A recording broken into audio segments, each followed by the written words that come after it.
நல்லூரன் வீதியில் நடந்தாலே பிணி தீரும். அற்புதமான வேலை அல்லவா இந்த வேலை. ஸ்ரீலங்கா அரசு இந்த 10 ரூபாய் குத்தி ஒன்றை வெளியிட்டது. அப்படி குருக்களுடைய குரல்ல வரக்கூடிய கந்தர் அனுபூதி,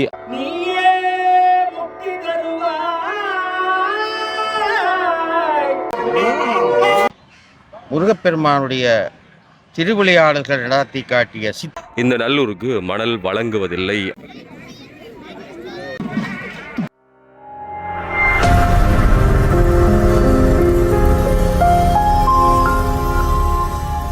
நல்லூரன் வீதியில் நடந்தாலே பிணி தீரும். பல்வேறுபட்ட சித்தர்களும் யோகிகளும் நின்று தவம் செய்திடக்கூடிய அந்த புனிதமான இந்த தேரடியில் தான் செல்லப்பா சுவாமியிலேருந்து யோகர் சுவாமி வரையும் இந்த வரலாறு மிக நீண்டதாக இருக்கிறது. நல்லூர் கந்த சுவாமி கோவிலுடைய 3ஆம் நாளுக்குரிய மகோற்சவம் மாலை திருவிழா உள்ளே ஆரம்பமாக இடம்பெறுகிறது. ஒவ்வொரு நாளையும் போல இந்த நாளிலையும் பல்வேறுபட்ட சிறப்பான விஷயம் இருக்குது. பிரசன்னா குருக்களுடைய குரலில் வரக்கூடிய கந்தர் அனுபூதி, அதே மாதிரி தான் ஈசானம் உள்ள வரக்கூடிய திருவாசகம், இதை தாண்டி ஒவ்வொரு நாளையும் ஒவ்வொரு சிறப்பான விஷயங்கள் இந்த கோவில் தொடர்பில், கோவிலுடைய வரலாறு தொடர்பில் வந்து கொண்டு வந்திருக்கிறேன். இன்றைய நாளிலே 3ஆம் திருவிழா வளமை போல முருகன் எந்த விதமான மாற்றங்கள் இல்லை. சாத்துப்படியில் மட்டும் சில மாற்றங்கள் இருக்கலாம், நிறங்களில் அந்த மாற்றம் இருக்கும். குறிப்பாக 10ஆம் திருவிழா வரையும் அதிகமாக வேல்பெருமான் தான் வெளிவீதி வலம் பெறக்கூடிய அந்த விஷயம். வள்ளி தெய்வானை சமேதராக இன்று நாள் நடக்கக்கூடிய 3ஆம் திருவிழாவுடைய முக்கியமான காட்சிகளை இந்த காணொலியில் பதிவு செய்கிறேன். அலங்காரா நல்லூரா இந்த நாள் 3ஆம் நாளுக்குரியது. நேற்று நான் இதால் போய்க்கில் வந்து சில விஷயங்கள் யோசிச்சுன்னு போனான். முந்தின நாள் நடந்திருக்கக்கூடிய அந்த சம்பவம் கொடியேற்ற தண்டு மதிய பொழுதில் அது இன்றைக்கு நிறைவேறுகிறது. இப்படியான விஷயங்கள்லாம் உண்மைகளை வரவேற்கப்பட வேண்டிய விடயங்கள். என்னால் எல்லைப்படுத்தல்கள் அல்லது ஒவ்வொரு வருஷமுமே பிரச்சனை அப்படின்னு பேசிக்கொண்டிருக்கலாம், அர்த்தமே இல்லை. அதுக்குரிய நடவடிக்கையோ விஷயங்களுக்கு போகணும். மற்ற வீதி கோவிலுடைய முன்பக்கம், அதே மாதிரி நேற்று நாளில் கோவில் வீதி பக்கமாக உள்ள போயிருப்பேன். இன்றைக்கு இந்த பாரதியார் சில பக்கமாக வர்றேன். இந்த வாசலில் இருக்கக்கூடிய அந்த தடுப்புகள் அமைக்கப்பட்டிருக்கிறது. அதுபோல் இந்த இடத்துலையும் இது அமைக்கப்பட்டதனுடைய காரணமாக நான் நினைக்கிறேன் நாளைக்கு இதில் வந்து அந்த இடத்துக்கு மாதிரி வேல் மாதிரி அந்த அமைப்பெல்லாம் அமைக்கப்படும். அதுக்கு பிறகு வாகனங்கள் எதுவுமே வந்து உள்ளே சட்டவிரோதமாக அல்லது அனுமதி இல்லாமல் தேவையற்ற வாகனங்கள் வர முடியாது. இந்த கோவிலினுடைய வீதியில் இந்த இடத்துல அங்க பிரதர்சனம் செய்வதற்காகவும் அடியளிப்பதற்காகவும் இலகுவாக இந்த மணல் பறிக்கப்பட்டிருந்தது. அது கூட பல்வேறுபட்ட பிரச்சனைகள், பல கருத்து உருவாக்கங்கள், சமூக வலைத்தளங்களுடைய மோதல்கள் என்று சொல்லி நிறைய விஷயங்கள் வரையும் போயிருந்தது. அதுக்கு பிறகு அப்பாடா திருவிழா வாங்கி இதெல்லாம் சுமூகமாக இருக்குன்னு பார்த்தா இன்றைய நாளில் மீள அந்த மணல் வழங்குவதற்கு பொறுப்பாக இருக்கக்கூடிய பருத்தித்துறை பிரதேச சபையில் ஒரு மிக முக்கியமான தீர்மானம் ஒன்று எடுக்கப்பட்டிருக்கிறது. இந்த நல்லூருக்கு மணல் வழங்குவதில்லை அப்படி என்ற ஒரு தீர்மானம் எடுக்கப்பட்டிருப்பதாக காலையில் ஊடக சந்திப்பு ஒன்றில் பார்க்கக்கூடியதாக இருந்தது. என்ன நடக்க போகுது? இந்த மணலையே திருப்பி பயன்படுத்தணும், அங்கே எல்லை மீறி அவர்களுடைய அளவுக்கு மீறி மணல் அகலப்பட்டிருக்கிறது என்ற ஒரு விஷயமும் சொல்லப்பட்டிருக்குது. எந்த திசையிலிருந்து பார்த்தாலும் நல்லூரானுடைய ஒவ்வொரு கட்டுமானங்களும் அழகாக இருக்கும். இது கிளிக்கோபுரத்தினுடைய அந்த தோற்றத்தை நீங்கள் பார்த்தீங்க. கோவிலினுடைய முன்புற பகுதி இந்த இடம்தான் எவ்வளவு சிறப்பு மிக்கது. யாழ்ப்பாணம் தமிழர்களுடைய அடையாளம் மாத்திரமல்ல இந்த நல்லூர் கந்த சுவாமி கோவில். ஸ்ரீலங்கா அரசு இந்த 10 ரூபாய் குத்தி ஒன்றை வெளியிட்டது. அப்படி வெளியிடுகிற போது இதனுடைய முகப்பையும் சேர்த்து தான் அந்த நாணய கூட்டினுடைய ஒரு பக்கத்தில் அச்சிட்டு இருந்தது. 5 மணி 10 நிமிடம். இப்போ இந்த கோவிலுடைய முன்புற பகுதியை பார்த்தா அந்தளவு பெரிய கூட்டம் ஒன்று கிடையாது. ஆனால் சரியா 6 மணிக்கு இதில் பார்த்தா முருகனுக்கும் பக்தர்களுக்கும் இடையிலான தொடர்பு எப்படி இருக்குன்றது அந்தளவு தூரம். அதை விட வந்து அன்றைக்கி நான் இந்த சகடை கொண்டு வந்து காட்டியிருப்பேன். சப்பரத்தினுடைய கட்டுமான பணிகள் எல்லாமே ஆரம்பிக்கப்பட்டது. இப்போ கன்னடத்தில் வந்து தற்காலிகமாக கொள்ளக்கூடிய அந்த விஷயம் தான் இருக்குது. ஆனால் இது வந்து பனையில் வந்து சீவி அதெல்லாம் பொறுத்துக்கிற வேலை இப்போவே தொடங்கிட்டது. 3ஆம் திருவிழாவில் இவ்வளவு தூரம் இந்த வேலைகள் முடிஞ்சிட்டுன்னு சொன்னால் இனிமேல் ஒரு பிரம்மாண்டமான சப்பரத்தை இன்னும் கொஞ்ச நாளில் இதில் நாங்கள் பார்க்கலாம். உள்ளுக்கு பூசை எல்லாம் முடிஞ்சு சுவாமி வரப்போகிறார். என்ன வாகனம்? அதே வாகனம் தான். ஆனால் சாத்துப்படி எப்படி இருக்குது, என்ன நிறத்தில் சுவாமி வரப்போகிறார், இது தொடர்பில் நிறைய கேள்வியெல்லாம் இருக்கலாம். பார்க்கலாம் போய் உள்ளுக்கு. நேற்று நாள் சொல்லி அந்த கயிறு அமைப்பு நேற்று நாள் இதில் கட்டப்பட்டிருந்தது. சுவாமி முன்னுக்கு வரைக்கும் அப்படியே பிடிச்சு கொண்டு வரப்படும். கொடியேற்று பின்னர் திருவிழாக்கு இது இல்லை, ஆனால் இன்றைக்கு வந்துட்டுது. நேற்றும் அது இருந்தது, இன்றும் அது ஏற்பாடு செய்யப்படுகிறது. உள்ளுக்கு சுவாமி எழுந்தருளி வந்திருக்கிறார்.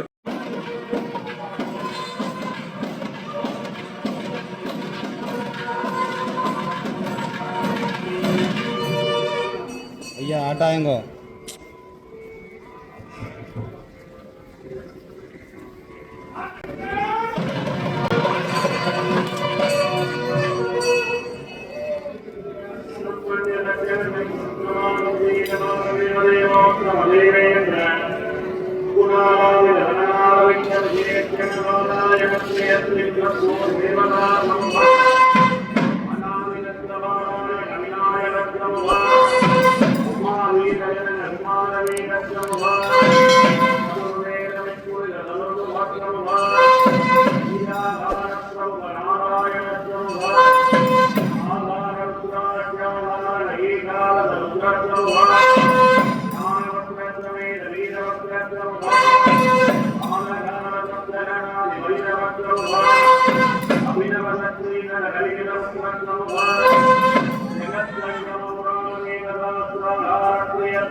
வாழ்க்கையை ஒவ்வொரு மத நிறுவனங்கள் தான் பழக்கப்படுத்திக் கொள்ள வேண்டும் ஒழுக்கத்தை. இந்த கோவிலை பொறுத்தவரை நல்லூரில் இதால போய் மற்ற பக்கம் அதால வரலாம். இந்த 2 பாதை தான். ஆனால் சுவாமி வரைக்கில் வந்து இந்த 2 பாதைகளும் மூடப்பட்டிருக்கும். அதை விட இதில் இருக்கக்கூடிய இந்த பாதை நிரந்தரமாகவே மூடப்பட்டிருக்கும். சுவாமி வரைக்கில் மாத்திரம்தான் இந்த பாதை திறந்து அதால் சுவாமி மட்டும் தான் வர்ற அந்த நடைமுறை என்பதும் இன்னும் ஒரு சிறப்பான விஷயம் இந்த நல்லூருக்கு.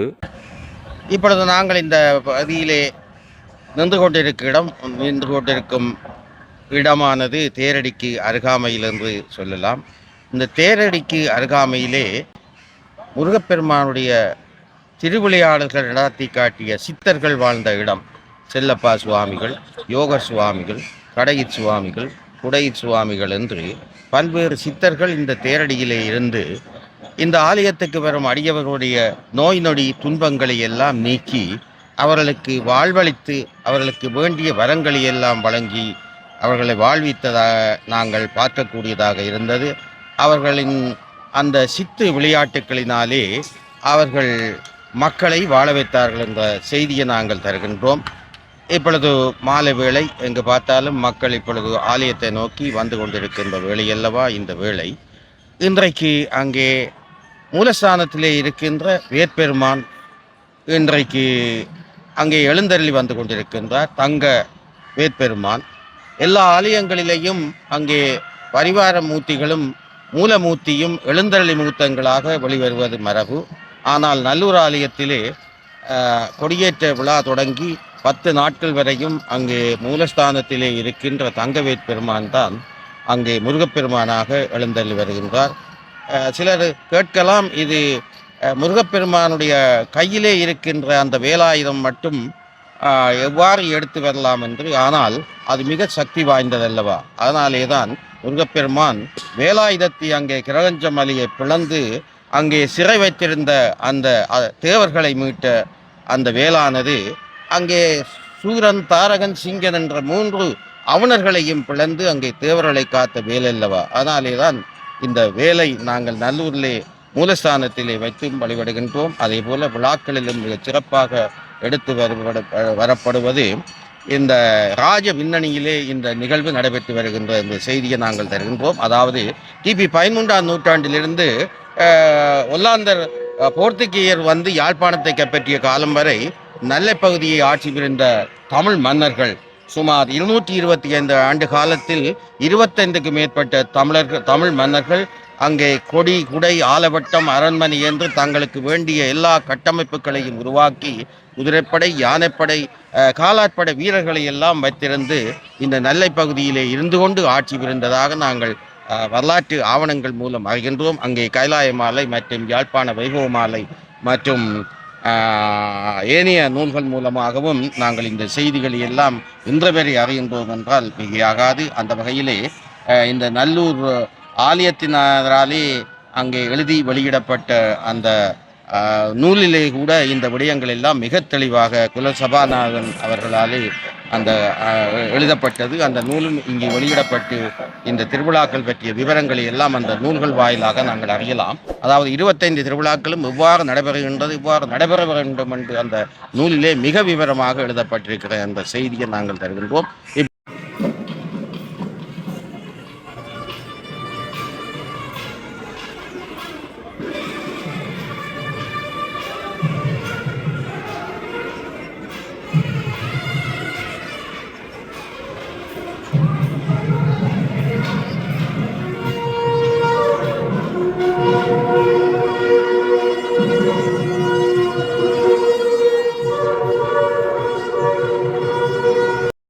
நான் அப்போது குறிப்பிட்டிருப்பேன், அந்த வாயில் இருக்கக்கூடிய அந்த பாதைகள் சுவாமி வரக்கூடிய அந்த வேளையில் மாத்திரம்தான் அகற்றப்படும் என்ற விடயம்.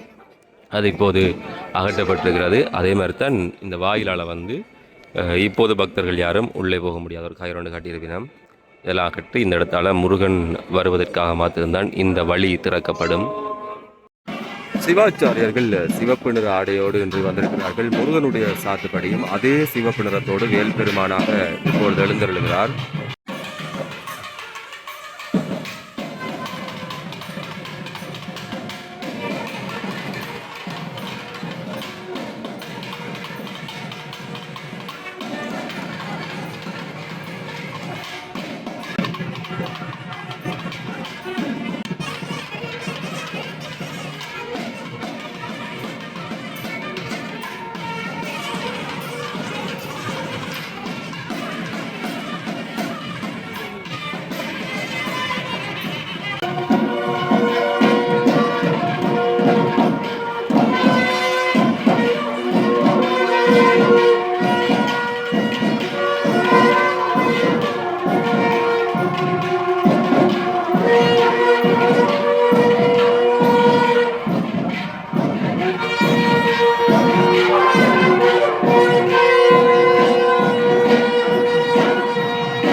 வேல் பெருமான் வள்ளி தெய்வானை சமேதராக வெள்ளி வேல்ல சிவப்பு நிற சாத்து படியில வந்து கொண்டிருக்கிறார்.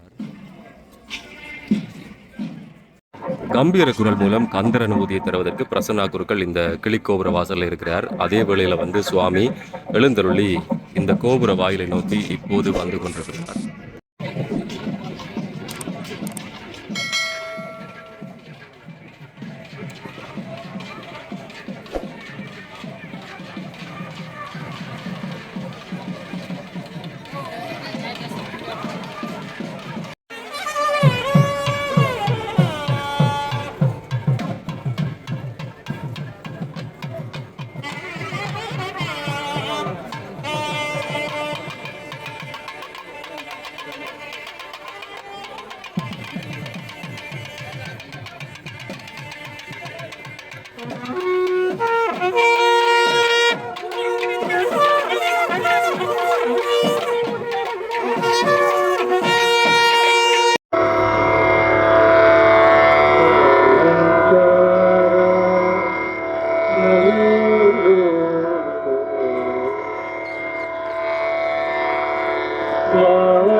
ஞானோதயமோ நவினான் மறையோ யானோ மனமோ எனையாண்ட இடம் தானோ பொருளாவது ஷண்முகனே ஷண்முகனே.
நல்லூர் மகோற்சவ காலத்தில் பல்வேறுபட்ட விடயங்கள் சிறப்பாக இருக்கும். அதில் ஒன்று தான் இந்த வெண்மணல் பரப்பிடக்கூடிய இந்த வேளையில் சின்ன பிள்ளைகள் எல்லாம் ஒவ்வொரு உருவங்கள் செய்து விளையாடுவார்கள். ஆனால் பெரியவர்கள் அற்புதமான பல்வேறுபட்ட கலைப்படைப்புகளை உருவாக்குவார்கள்.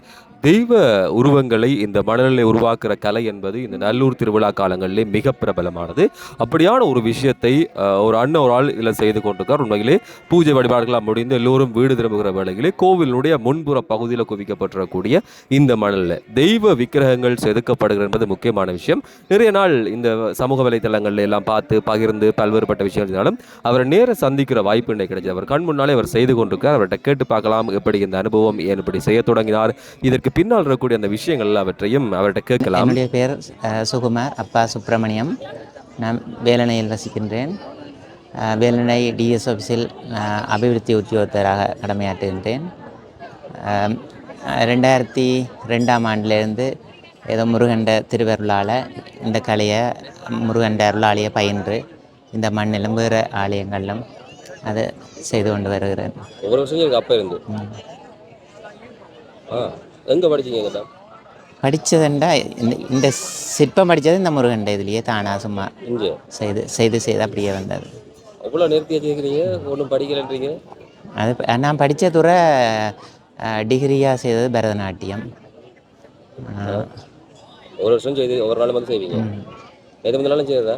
நீட்டோ இங்கே செய்யணுன்ற யோசனை வந்தது 2002ஆம் ஆண்டு தான் அந்த இப்படி எல்லாரும் சும்மா குவிச்சு இதாக செய்கிற இதை அப்போ நான் யோசிச்சு பார்த்தேன். அவருக்கு சுவாமியை செய்தா என்னன்னு சொல்லிட்டு ஒரு அர்த்தநாரீஸ்வரரும் முருகனும் பிள்ளையாரும் செய்தேன். அதுலேருந்து ஒவ்வொரு நாளும் செய்து வந்து காலையிலையும் மாலையிலையும் 2 நேரம் இன்றைக்கு முருகனை செய்தேன் நான். ஒரு சுவாமி இல்லை, வேறு வேறு எல்லா சுவாமி அவங்க ஒவ்வொரு தோற்றங்கள் அப்படின்னு அவைகள் இதை பார்த்து சந்தோஷப்படுகிறது. அது எனக்கு ஒரு முருகனுக்கு ஒரு அர்ப்பணமாகவே ஒரு மனதுக்கு திருப்தி அளிக்கிறது.